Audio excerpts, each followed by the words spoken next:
For decades, the dark blue passport of the United States of America has been the ultimate symbol of global access, a golden ticket that opens doors, crosses borders with ease, and commands immediate respect in almost every capital on earth.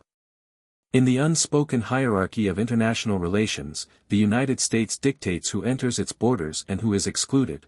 It is the arbiter of global mobility. Developing nations, reliant on American aid and diplomatic favor, do not ban American citizens. Historically, the flow of restriction has always been unidirectional. However, on January 1, 2026, the world woke up to a stark new reality that shattered this long-held paradigm. In a move that has stunned diplomatic circles from Washington, D.C. to Brussels, the military governments of Mali and Burkina Faso, the founding pillars of the Alliance of Sahel States, AES, officially suspended the issuance of visas to all citizens of the United States. This was not a bureaucratic error, nor was it a temporary technical glitch caused by a failing administrative system. It was a calculated, precise, and cold act of diplomatic warfare. A tit-for-tat retaliation to Washington's recent targeted restrictions on AES officials. For the first time in modern post-colonial history, some of the world's economically poorest nations looked the world's richest superpower in the eye and effectively declared that if they were not welcome in Washington, then Americans were no longer welcome in the Sahel. To fully understand the gravity of this rupture, one cannot simply look at the events of the last 48 hours, one must peel back the layers of the deteriorating relationship between the Sahelian states and the Western powers. Over the last decade, for years, the United States attempted to play the role of the pragmatic partner in the region, distinguishing itself from France, the former colonial power whose presence was deeply resented by the local population. While Paris was entangled in historical baggage and accusations of neocolonialism, Washington positioned itself as a distant but helpful ally. Focused on counterterrorism training, intelligence sharing, and humanitarian aid through USAID. The immense drone base in Agadez, Niger, which cost over $100 million to construct, stood as a physical testament to this commitment, a watchful eye over the Sahara that was supposed to guarantee security for both American interests and local governments. However, this pragmatic facade began to crumble with the wave of military coups that swept across Mali, Burkina Faso, and Niger. The formation of the Alliance of Sahel States marked a fundamental pivot in the region's trajectory. When these nations decided to expel French troops and ambassadors, Washington initially believed it could salvage its own influence by maintaining a quiet dialogue with the juntas, hoping to prevent a total pivot toward the Russian sphere of influence. But that pragmatism was doomed to fail due to the inherent contradictions in U.S. foreign policy. As the security situation deteriorated and the AES deepened its ties with Moscow, inviting the Africa Corps, the successor to the Wagner Group, to replace Western boots on the ground, the United States State Department began to view the Sahel not as a partner in counterterrorism, but as a theater of great power competition. The Sahel became a battleground where the primary objective was no longer just hunting insurgents, but containing Russian expansion. This shift in priority was palpable in Bamako and Ouagadougou. The leaders of the AES realized that U.S. engagement was becoming conditional, restrictive, and increasingly hostile.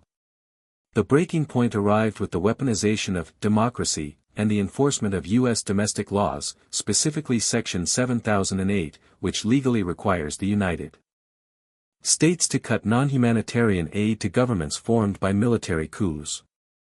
For months, Washington danced around this legal constraint, avoiding the formal designation of a coup in some instances, to keep channels open. However, as the transition timelines in Mali and Burkina Faso were extended and the rhetoric against the West hardened, the patience in D.C. evaporated. Citing democratic backsliding and human rights concerns, the United States imposed targeted visa restrictions on several high-ranking officials of the AES in late December 2025. These sanctions were designed to be a surgical strike, a warning shot to the leadership elite that their personal access to the West, their assets, and their families' travel privileges were at risk. In the old world order, the typical African nation would have quietly accepted the punishment, perhaps issuing a mild statement of regret while working through back channels to lobby for forgiveness. But this is the Resurgent Sahel, and the logic of leaders like Colonel Assimi Goïta and Captain Ibrahim Traoré is fundamentally different. Their legitimacy is derived not from international recognition, but from a radical assertion of sovereignty. The principle invoked by the AES is known in international law as diplomatic reciprocity, a concept as old as diplomacy itself, which dictates that a state should treat the citizens and officials of another state exactly as its own are treated. When the U.S. banned Sahelian officials, they likely expected a verbal condemnation or a protest note. Instead, Bamako and Ouagadougou escalated the situation to the maximum level. By suspending visas for all U.S. citizens, with only narrow exceptions for essential diplomatic staff required to maintain the physical buildings of the embassies, the AES is hitting Washington with an asymmetric weapon. They are aware that they cannot hurt the U.S. economy significantly, but they can blind the U.S. intelligence apparatus and dismantle its soft power infrastructure. This brings us to the most critical strategic consequence of the ban, the intelligence blind spot. The United States operates largely through human intelligence, or HUMINT. In a region as vast and chaotic as the Sahel, satellites and drones can only see so much. To truly understand the tribal dynamics, the movement of insurgent groups, and the internal politics of the palaces, you need people on the ground. These are agents, contractors, analysts, and specialized personnel who move in and out of the country, often under the guise of commercial or tourist visas. By shutting the door to U.S. citizens, the AES is effectively blinding the Central Intelligence Agency and the Defense Intelligence Agency. If you cannot get your assets into the country, you cannot recruit sources, you cannot verify information, and you cannot know what is happening inside the presidential palaces or the military barracks.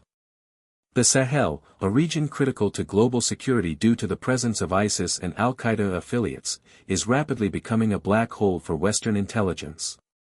Furthermore, the ban strikes at the heart of the NGO industrial complex. There are hundreds of American non-governmental organizations operating in Mali and Burkina Faso, working in sectors ranging from health and education to agriculture and women's rights. While their work is ostensibly humanitarian, the AES leadership has long subscribed to the theory that many of these organizations serve as Trojan horses for Western soft power, cultural imposition, and intelligence gathering. By denying visas to American NGO workers, the AES is dismantling the infrastructure of U.S. influence. They are forcing these organizations to either cease operations, hand over their projects to local entities, or leave the country entirely. This is a move of immense psychological power. It reinforces the narrative that the AES is willing to sacrifice foreign aid to protect its sovereignty. It sends a message to the population that they do not need American charity if it comes with American arrogance and political strings attached. From an economic perspective, the visa ban sends a chilling signal to global capital markets.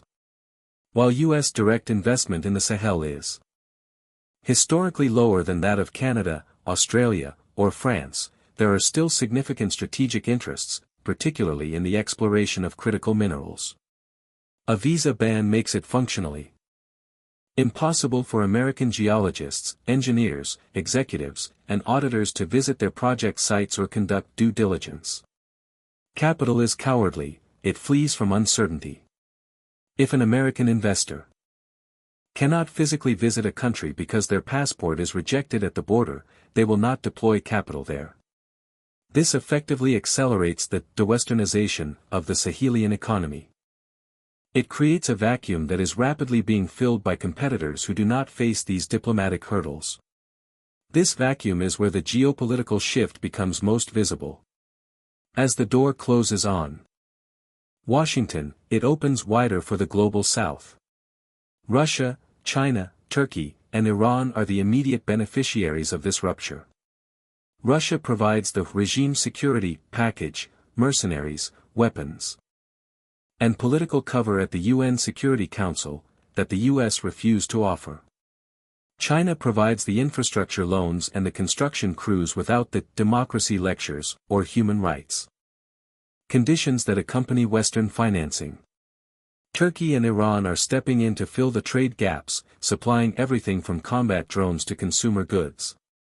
The visa ban effectively pushes the AES economies to decouple from the dollar-dominated system and integrate further into the BRICS sphere of influence.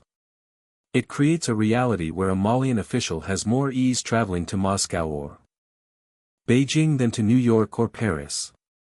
The regional implications for the Economic Community of West African States, ECOWAS, are equally disastrous. The coastal nations like Ghana, Ivory Coast, and Nigeria remain close allies of the United States and host significant Western business communities. This ban places them in an impossible diplomatic position.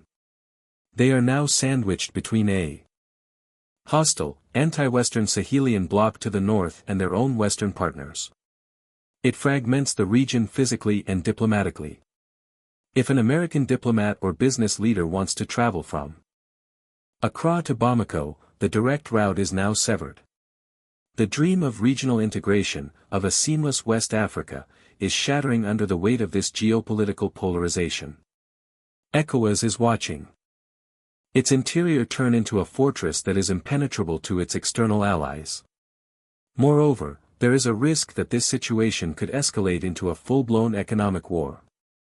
This is the nuclear option of diplomacy for a small state, and the United States has a history of responding aggressively to such defiance. Washington could retaliate by blocking AES access to the SWIFT banking system, effectively cutting them off from global financial transactions. They could sanction the AES central banks, or pressure the IMF and World Bank to withhold all pending funds. However, the leaders of the AES seem to have calculated this risk. They are betting that their resources, gold, uranium, lithium, are too valuable for the global economy to ignore completely. They are betting that the hunger for these minerals in the emerging markets of Asia is great enough to sustain them even if the West tries to strangle them financially. They are banking on the fact that the world is no longer unipolar, and that there are enough alternative partners to survive a Western siege. This defiance is also a tool of domestic legitimacy. For the average citizen in Bamako or Ouagadougou, who has grown up seeing their leaders bow to Western dictates, seeing their government ban the citizens of the superpower instills a profound sense of national pride. It validates the junta's narrative that they are the true restorers of dignity. It distracts from internal economic hardships and rallies the population around the flag against a common external enemy. The visa ban is as much a domestic political strategy as it is a foreign policy maneuver. It paints the AES not as a pariah, but as a vanguard of African liberation. The visa ban of January 2026 will likely be remembered by historians as a watershed moment in North-South relations. It represents the psychological crossing of the Rubicon. It is the moment when the Global South stopped asking for a seat at the table and decided to build its own room. The United States is now facing a dilemma that reveals the limits of its power in a multipolar world. If they escalate, they risk pushing the Sahel completely and irrevocably into becoming a Russian satellite, cementing a hostile bloc in the heart of Africa. If they back down and negotiate, they implicitly admit that they can no longer dictate terms to African nations, shattering the illusion of American exceptionalism. The passport that once opened every door is now useless in the heart of Africa, a paperweight in the face of a new, hardened sovereignty.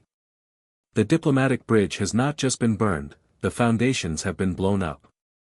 As American citizens are turned away at the airports of Bamako and Ouagadougou, the world is witnessing the tangible end of the post-Cold War era in Africa.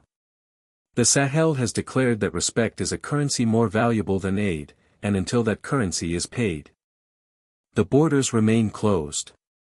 This is no longer a negotiation, it is a standoff, and the AES is demonstrating that even the poorest nations possess the power to say no. The implications of this silence will echo far beyond the desert sands, signaling to other nations in the global south that the era of unilateral Western access is over.